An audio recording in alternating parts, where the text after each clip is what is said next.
Bonjour bien-aimés, nous allons faire une petite exhortation en fait sur le passage de Galates 1, 15, à Galates 1, au verset 15 à 17.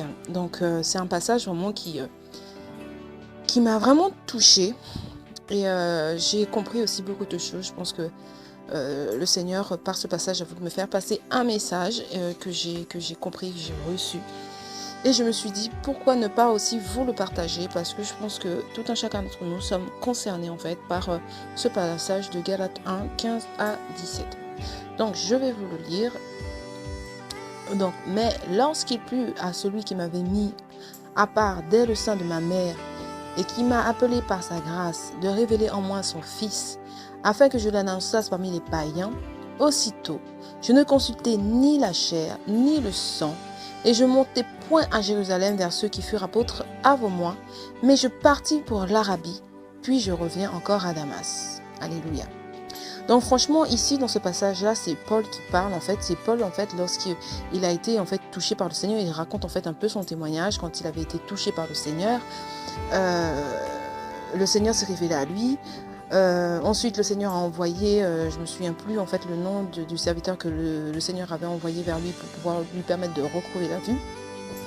Donc, il a retrouvé la vue et aussitôt il est parti, il a commencé à évangéliser, à prêcher la parole de Dieu parce que il avait vraiment été touché par la parole de Dieu et vraiment la conversion de Paul, c'est vraiment quelque chose de radical. On voit que franchement, Paul, il passe vraiment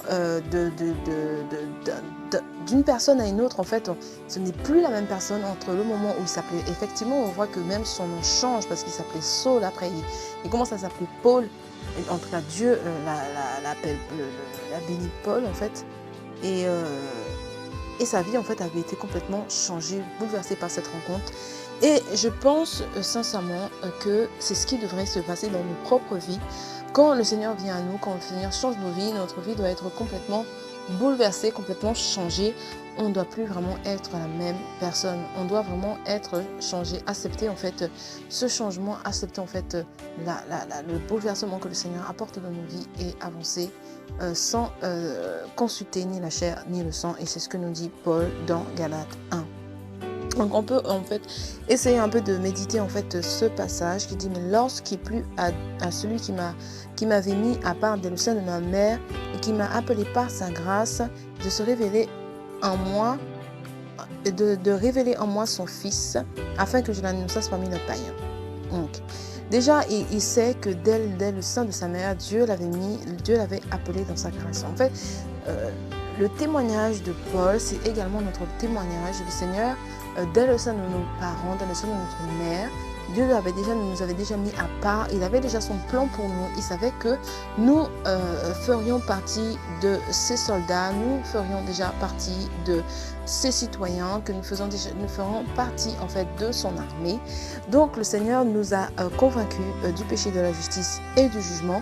Et nous nous sommes laissés convaincre par sa grâce, nous nous sommes laissés convaincre par son Fils, parce que c'est Jésus-Christ qui s'est révélé à lui, c'est Jésus-Christ qui s'est révélé à nous pour que nous puissions après annoncer aux païens la naissance, en tout cas la révélation, l'évangile de Christ. Alléluia. Mais le passage qui m'a le plus touché, il dit aussitôt je ne consultais ni la chair ni le sang.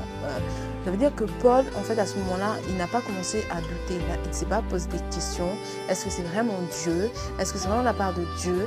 Il n'a pas commencé, en fait, à mettre en doute la parole, en tout cas la révélation du Seigneur qu'il avait reçue. Il dit qu'il ne consulta ni la chair ni le sang. Et qui plus est, il ne monta pas non plus voir les apôtres qui étaient là avant lui. Alléluia.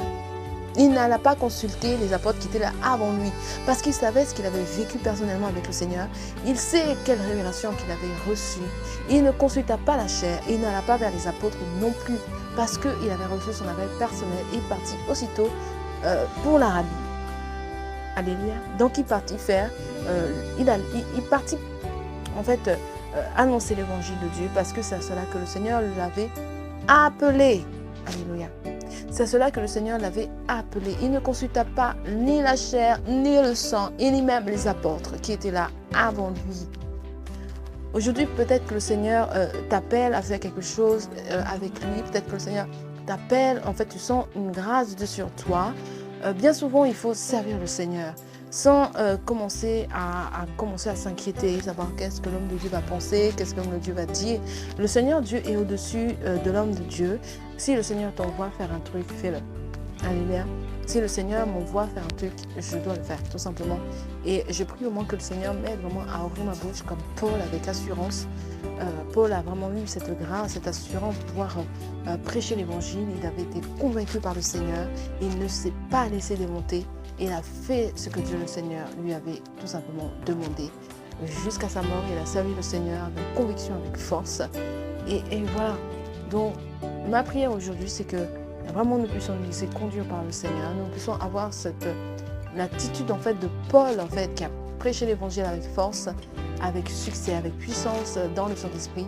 Et il a convaincu beaucoup d'hommes et de femmes. Beaucoup d'hommes et de femmes ont été touchés par le ministère de Paul parce qu'il s'était tout simplement laissé convaincre par le Saint-Esprit et qu'il n'avait pas omis de position face à l'action du Saint-Esprit, face à la parole du Seigneur dans sa vie.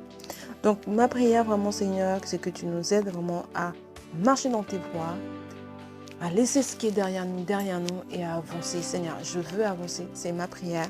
Je veux avancer, je veux aller de l'avant dans le nom puissant de Jésus-Christ. Et je bénis ton nom pour ta grâce et je bénis ton nom pour tout ce que tu fais. Et je prie vraiment que quelqu'un soit béni à travers ce court message, cette petite pensée, Seigneur, cette petite exhortation, que quelqu'un soit touché par cette parole et que vraiment cette personne puisse commencer à marcher, à aller de l'avant avec toi, dans le nom puissant de Jésus. Amen.